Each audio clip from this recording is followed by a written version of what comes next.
My husband Jack had been taking business trips to Chicago every single month for 2 years. He told me it was a high-stakes corporate merger. I'd pack his bags, kiss him goodbye at the airport, and wait for his "I landed safely" text, like a supportive wife. But last Tuesday, Jack left his work iPad sitting on the kitchen island. A notification popped up. It wasn't a calendar invite for a meeting. It was a digital wedding program. It read, "The marriage of Jack and Madison, Sunday at 2 p.m. at St. Jude's, Chicago." My heart didn't just break, it froze. We've been married for 7 years. We have a mortgage. We have a life. I didn't call him. I didn't scream.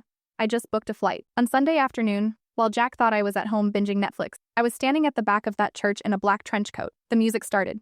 Jack was standing at the altar in a tuxedo I'd never seen, grinning at a 22-year-old girl in white. He looked her in the eye and promised to leave his past behind to start a new life with her. That was my cue. I didn't just walk down the aisle, I marched. I waited until the priest asked if anyone had an objection, and the room went lethal silent. I stepped forward and said, "I have a pretty big one, considering I'm the woman who paid for that tuxedo with our joint credit card." Jack's face went from tanned to ghost white in 3 seconds. Madison's father, a high-profile Chicago lawyer, looked like he was about to have a stroke. Jack tried to stammer that I was a stalker, but I just held up our marriage license and a printout of the $500,000 business loan he'd forged my signature on to pay for his secret Chicago penthouse.